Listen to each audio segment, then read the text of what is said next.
A pergunta que eu resolvi me fazer hoje e compartilhar com vocês é: por que alguém decide ser editor ou editora? É uma questão de vocação, como a gente costuma explicar as nossas escolhas profissionais, é o destino que escolhe por nós. No meu caso, eu podia dizer, bom, eu era aluno da GV, precisava ter um estágio para conseguir meu diploma. Fui fazer um estágio na Editora Brasiliense e lá o meu plano de carreira acadêmica acaba mudando e o acaso resolve ter me colocado nesse lugar onde eu vou protagonizar uma história que me transformará em editor. Ou será que eu virei editor quando eu estava na escola, no Colégio Rio Branco, no ginásio, e um professor resolveu ler um conto para a classe inteira, leu aquele conto, no meio do conto, com um alto suspense, fechou o livro, pá, e falou: amanhã eu conto o resto. E aí eu não consegui dormir, não conseguia parar de pensar naquele conto. Eu acompanhava muito a minha mãe nas tardes, depois de fazer lição de casa, e a minha mãe, numa convalescência muito longa, eu achava que ela estava com úlcera, era o que ela me dizia, mas no fundo ela estava tentando segurar os filhos que ela perdeu em seguida, muitos deles. Então eu ficava sentado com as pernas trançadas assim, um pouco em cima das minhas pernas, e enquanto ela lia, que era o que ela fazia deitada, eu também comecei a ler uma enciclopédia juvenil chamada Tesouro da Juventude, e eu tinha essa atividade mista entre cuidar da minha mãe e ler um livro. E no fundo eu fiquei pensando, ler e cuidar não é o que o editor faz? Então, o que eu estou tentando mostrar no caso da minha vida é que há muito acaso, o papel do acaso na nossa vida, na nossa escolha profissional, no fato de alguém virar um editor. E que é muito importante que nós reconheçamos o acaso, porque o acaso vai fazer parte da vida de uma editora. Muitos sucessos se dão por acaso, por causa de acasos que se juntam. Eu costumo chamar de uma loteria de acasos, às vezes, que determina a história de um livro. Então, muitos editores se gabam e mostram, olha como eu tenho um tino fantástico, um tino comercial, o meu faro para encontrar o sucesso, quando na verdade esses sucessos acontecem muito mais devido ao talento dos autores e a essa loteria dos acasos que eu mencionei, vindo em terceiro ou quinto ou sexto lugar o tino comercial dos editores. Eu queria citar alguns exemplos de vidas de editores para mostrar um pouco como isso funciona. A vida editorial começou com Gutenberg, todo mundo sabe, mas mais ou menos na mesma época do Gutenberg, um pouco depois, algumas décadas depois, surge um editor chamado Manúcio, que é considerado por muitos, entre eles o Roberto Calasso, que é um grande editor italiano que acaba de falecer. Ele considera o Manúcio o primeiro editor artista. Ele fala de como o Manúcio inventou, de certa maneira, as orelhas dos livros, como editou um primeiro romance chamado Batalha do Amor em Sonho, quase que um Finnegan's Wake, avant la lettre. E Calasso usa o Manúcio para provar, na visão dele, que edição é uma arte. E eu tenho uma visão completamente diferente dessa, até debati com o Calasso. A minha visão é de que a edição não é arte, a escrita é arte. A edição é outra coisa, que é o trabalho de unir leitores com escritores, mas nisso não há arte, nisso há perseverança, há obstinação, uma série de outras qualidades. Que eu vou citar outros exemplos de seres obstinados que também não foram artistas, mas foram grandes editores. O Alfred Knopf é um exemplo, quem ouve esses nomes, Alfred Knopf, que assinam livros desde o começo do século XX, sabe que nós estamos falando de uma editora legendária, de uma editora muito importante. E Alfred Knopf é um judeu que estudou também em Colômbia, na Universidade de Colômbia, e que dava muita importância para o visual dos livros. Ele dizia: vou conquistar autores através do apuro visual, da qualidade tipológica e tipográfica dos livros que eu vou editar. E ele era um homem muito vaidoso, usava ternos muito coloridos, gravatas de seda. De certa maneira, ele cuidava tanto dos livros dele quanto dos ternos que ele usava. Também enfrentava o antissemitismo, porque ninguém chegaria ao topo de uma editora no começo do século XX nos Estados Unidos sendo judeu, a não ser que essa pessoa tivesse dinheiro e pudesse começar a sua editora. Como fez o Alfred Knopf, e que teve ao seu lado, muito importante, primeiro como secretária, depois como esposa e editora, a Blanche Knopf. E ele faz uma declaração: só vou editar livros que eu gostarei de ler. Curiosamente, essa declaração que o Knopf deu no começo da editora, eu vou reproduzir em 1986, quando começa a Companhia das Letras. Eu não sabia, não conhecia a história do Knopf em detalhe. Conhecia a editora dele, mas não conhecia essa declaração. Eu fui criticado, não muito criticado, mas fui criticado por um colega muito importante, o Alfredo Machado, dono da editora Record, que me respeitava muito, eu também o respeitava profundamente, mas ele disse a seguinte frase: ou esse menino tem muito mau gosto ou muito dinheiro para perder. Na verdade, o que ele queria dizer é que o leitor brasileiro não tinha bom gosto, o leitor brasileiro não tinha critério.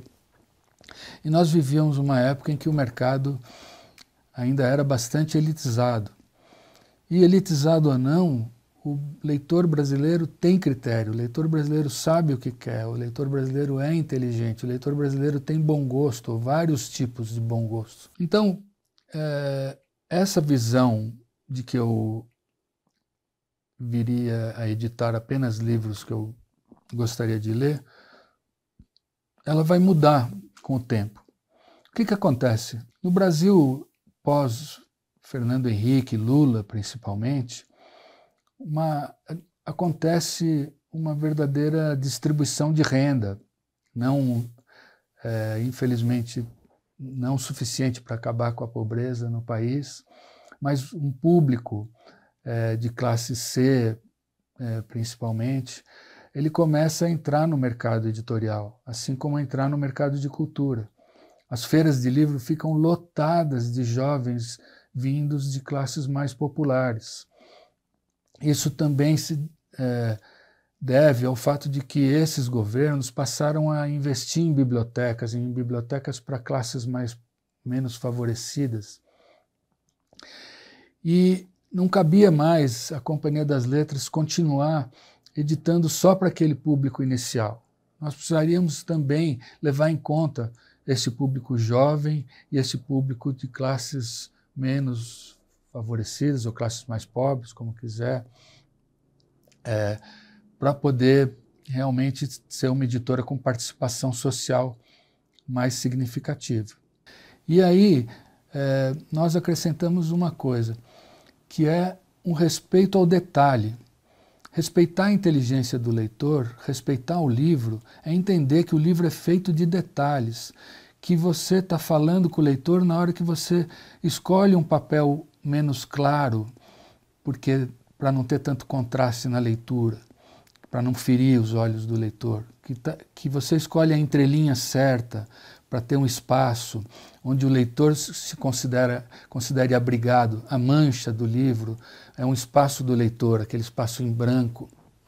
Eu queria voltar para mais um exemplo americano de um editor chamado Bennett Cerf, que também foi formado, se não me engano, por Columbia, ou talvez ele tenha sido formado por Harvard. Ele é um homem de elite mesmo, muito rico, herdeiro, muito jovem se transforma no herdeiro da família. E ele resolve trabalhar numa editora. Então ele procura o Horace Leverwhite, que era um editor importante da época, e vai trabalhar como funcionário mesmo nessa editora. A editora da Leverwhite era uma editora muito importante na época e que editava uma coleção chamada The Modern Classics, que fazia muito sucesso. Mas também eram tempos muito boêmios na edição, o escritório movido a whisky, casos amorosos no escritório, que vão gerar brigas com maridos traídos, enfim, uma história bastante engraçada, a ponto de que o Leverwhite descuida muito das finanças da editora e o seu funcionário propõe para salvar a editora, o Bennett Cerf, comprar a The Modern Library. Ele compra a The Modern Library, ou The Modern Classics, desculpe, e depois de um certo tempo com o seu sócio, ele fala, poxa, e por que a gente não edita livros ao acaso? De vez em quando um livro de luxo aqui, de vez em quando um outro livro de luxo ali. E aí eles criam a Random House, a Casa do Acaso. O acaso está no nome da maior editora do mundo atualmente, que é a Penguin Random House. Com a junção da Random House com a Penguin, elas se transformaram na maior editora, o maior conglomerado editorial do mundo. E é muito curioso que, naquela época, o acaso significava uma coisa diferente da que eu falei um pouco antes. É o acaso de editar quando quiser, editar uma coisa, editar outra, sem coerência, sem uma linha editorial. Aqui no Brasil, o começo é um pouco diferente desses dois casos que eu citei. Talvez tenha sido um pouco menos elitizado, tenha começado muito ligado ao mercado de distribuição de livros importados e o mercado livreiro, dos quais eu pensaria dois exemplos. O José Olímpio, que virá se transformar no maior descobridor e editor de clássicos, de romances brasileiros que se transformarão em clássicos, como José Lins do Rego, Jorge Amado, poesia de Carlos Drummond de Andrade, e a Zahar, que também começa com uma distribuidora de livros importados, depois uma livraria, para depois abrir uma editora. E a própria Brasiliense, onde eu trabalhei, que começou como uma editora ligada a uma revista, a Revista Brasiliense, fundada pelo Caio Prado Júnior, um aristocrata brasileiro, mas membro do Partido Comunista Brasileiro, e que depois também vai criar essa livraria, que é muito importante no composto de empresas, a editora e a livraria. Entre essas histórias que eu contei, eu vou contar a história pessoal do Jorge Zahar, um garoto que vem pequeno para o Brasil, do Líbano, com a sua família, e que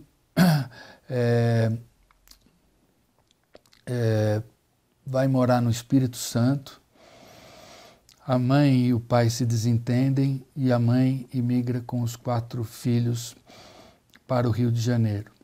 No caminho de trem do Espírito Santo para o Rio de Janeiro, de Vitória para o Rio de Janeiro, o Jorge Zahar vem lendo O Lírio do Vale, um livro do Balzac, em francês, e chorando nos bancos daquele trem. Eu acho que talvez o Jorge Zahar virou editor nessa viagem. O Balzac foi o mentor da profissão do Jorge Zahar, que passará o resto da vida lendo literatura francesa, recitando poemas em francês. É claro que também o irmão começa a trabalhar numa distribuidora, casa com a filha do dono da distribuidora, que era um homem, um anarquista espanhol, e mais um acaso também leva o Zahar a ir trabalhar nessa distribuidora, e que no futuro o levará a ser um dos maiores editores da história do Brasil. Outro grande editor que faz parte da história do país, da história cultural do país, um homem que lutou, foi preso 7 vezes durante a ditadura, lutou com a sua editora contra o regime militar, é o Enio Silveira. E a história dele é muito divertida, no sentido de que ele era um rapaz, acredito que de classe média, morando aqui em São Paulo, e ele quer se tornar independente das finanças da família, vai trabalhar numa corretora de imóveis de um tio. O primeiro imóvel que ele vende, ele vai pedir a sua comissão e o tio diz, não, você acabou de entrar aqui, não vai ganhar comissão nenhuma. O Enio era um homem de princípios muito fortes, imediatamente sai do trabalho e vai procurar uma amiga, uma senhora mais velha, e fala, eu queria trabalhar, eu estou precisando trabalhar. Ela diz a ele, venha aqui daqui a X dias e vai estar aqui o Monteiro Lobato, que é meu amigo. E o Monteiro Lobato era sócio da Companhia Editora Nacional. Quando ele volta, ele é levado pelo mordomo da casa, ou pelos funcionários, a um banheiro, não a sala de visitas ou um escritório. E nesse banheiro a sua amiga está escovando as costas na banheira do Monteiro Lobato. E ela fala, Lobato, esse rapaz, meu amigo, está querendo trabalhar, será que ele não pode trabalhar na sua editora? Lobato sai do chuveiro, pega uma toalha e marca num cartão para ele procurar o Otales, que era o dono da Companhia Editora Nacional. E assim o Enio Silveira vai procurar o Otales, começa a trabalhar na Companhia Editora Nacional, se casa com a filha do Otales e mais para frente só que passará, depois de trabalhar ainda na Edifel, que criará a Civilização Brasileira, que é uma editora que revolucionou a história do livro no Brasil, inclusive a história gráfica do livro no Brasil, com as capas do Eugênio Hirsch. Hoje, se alguém quiser entrar no mercado como um jovem editor, e essa minha fala é muito voltada para essas pessoas, não dá para imaginar que vai criar uma casa do acaso, mas vai ter que respeitar os acasos que fazem a vida de uma editora. E o que essa pessoa precisa para começar uma editora? Na minha opinião, em primeiro lugar, precisa ter consciência do papel social das editoras num país como o nosso, num país com as instabilidades políticas que nós temos, com a enorme desigualdade de renda e com os problemas de educação de grande parte da população. Qualquer tipo de editora, que seja a mais comercial delas, ou a mais elitizada, a mais literária, não pode funcionar com um editor que não tenha consciência do que é o seu país e onde que ele vai posicionar essa editora. Em segundo lugar, quem de vocês pensar em abrir uma editora tem que pensar que ela tem que ter um conceito, que ela tem que ter uma linha, ela tem que ter uma ideia. Que editora é essa? Não simplesmente sentar atrás dessa mesa e ficar esperando as oportunidades comerciais chegarem. Não funciona assim. Uma boa editora não é um acúmulo de oportunismos. Ela tem que ser, mesmo que milite, que trabalhe no campo absolutamente comercial, ela tem que pensar em linhas, tem que pensar, tem que ter uma noção mercadológica, tem que ter coerência. Essa questão da linha e do conceito vai gerar uma coerência que deve ser aplicada a todas as etapas da produção de um livro.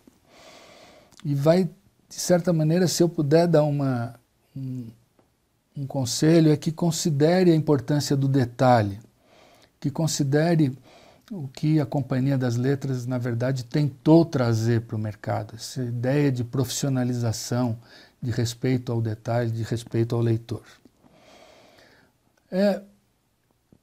é mais difícil começar uma editora hoje, talvez.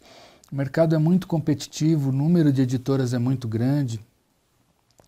Mas eu queria dizer, a companhia começou pensando em ser uma editora pequena, pensando em ser uma editora que seria o suficiente para pagar um nível de vida médio, e mais na linha da Zahar, uma editora que viveria das reimpressões, das reedições, não com grandes sucessos, grandes entradas na lista de mais vendidos.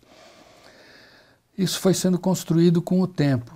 Então, na verdade, eu acho que isso também é uma mensagem de esperança, que eu acho que é possível se viabilizar, começar pequeno e se viabilizar realmente no mercado.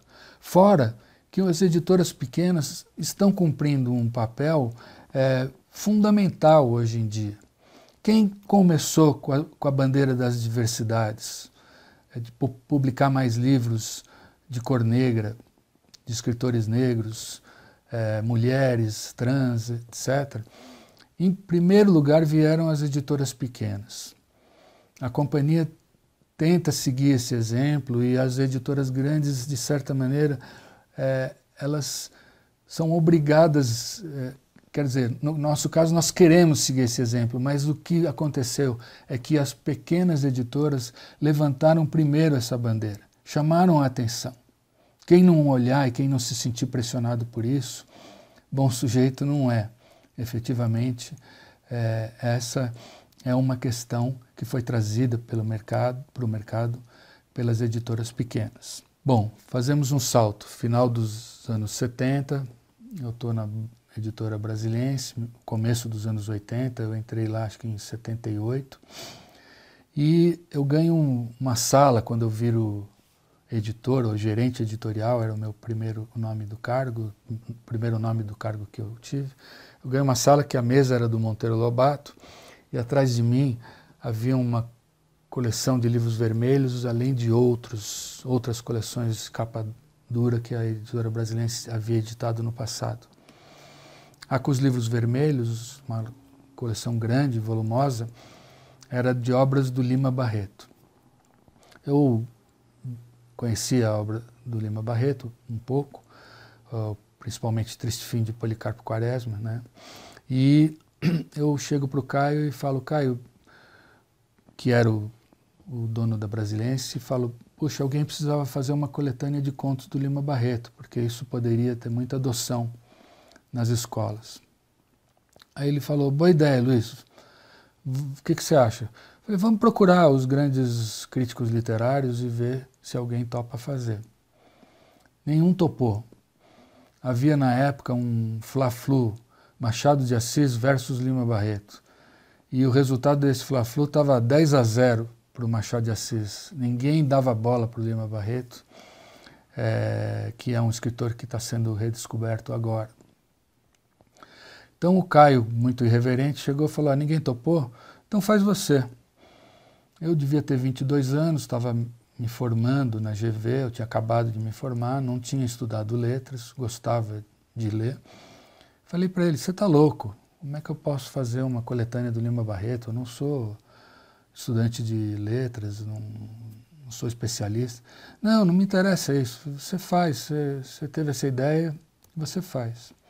Então eu comecei a pegar os livros daquela estante vermelha e comecei a ler os contos.